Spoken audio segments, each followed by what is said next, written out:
नाज़रीन, चिनार press club सवानी चौकी के हवाले से एक तो नाम का फाइनल ये हुआ है क्योंकि यहाँ जो दीगर मसरूफियात हैं लोगों की या हमारे इदारे चल रहे हैं, तो इसके नाम में तब्दीली का मुतफ़िका फैसला हुआ है कि हम चिनार प्रेस क्लब चौकी सवानी लिखेंगे और साथ जिला मेंबर इंक्लूड होगा। इस तरह से ये नाम फाइनल हुआ आज के इजलास में, आज की कार्रवाई में। और मैं बासियत सरपरस्त आला, मुझे आज के इस तमाम इजलास में ये इख्तियार दिया गया कि आप नामजदगियाँ करें मुशावरत से। तो हमने आज जो मुतफ़िका तौर पर ओहदेदारान नामजद किए या मुंतखब हुए, उनके नामों का मैं अनाउंसमेंट करता हूँ। सदर प्रेस क्लब के तौर पर हमारी नई आज की जो बॉडी है उसमें दोबारा मुंतखब हुए हैं अदरीस चौधरी, और सीनियर नायब सदर के लिए हमारे पास वजाहत हनीफ साहब मुंतखब करार पाए हैं।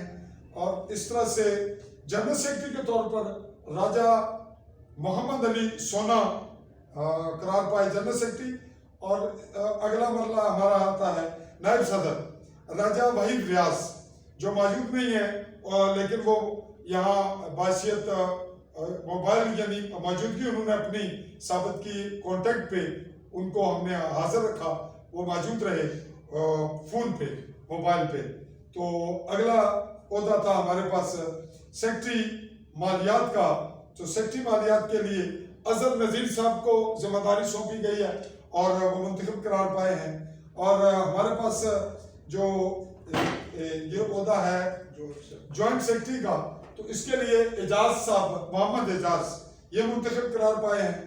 अगला एडिशनल जनरल सेक्रेटरी के तौर पर हमारे पास हैं उमैर लतीफ़, राजा उमैर लतीफ़ साहब, और सेक्रेटरी मालियात जो है सेक्रेटरी नशर साहब, ये हैं हमारे पास रऊफ सुबहानी, ये फाइनल हुए।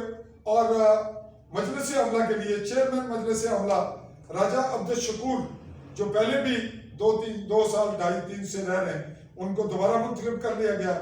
और सरपरस्त आला मेरी जिम्मेदारी मुझे बदस्तूर वहीं रखा गया है मुतफ़िका राय से। और हमारे जो मेम्बरान हैं मजलिस अमला के, उनमें नकीबुल्लाह चौधरी और चौधरी महबूब साहब हमारे ये फाइनल हुए। अगले इजलास में बाज़ाब्ता इसके लिए जो कार्रवाई होगी, आज की जो अनाउंसमेंट हुई है उसमें बाकायदा इस कार्रवाई की अमली शक्ल देते हुए इसको बाकायदा हार पहनाए जाएंगे और मुबारकबाद दी जाएगी। इसी पे हम आज के इजलास की कार्रवाई समाप्त करते हैं। आइंदा इजलास के लिए जो डेट तय होगी वो हमारे व्हाट्सएप ग्रुप में अनाउंस हो जाएगी। हम आप तमाम दोस्त सब हम अपने दोस्तों से भी और हमारे जो नाजरीन, हमारे दोस्त अहबाब, उनसे भी इजाज़त चाहते हैं। अल्लाह हाफ़िज़।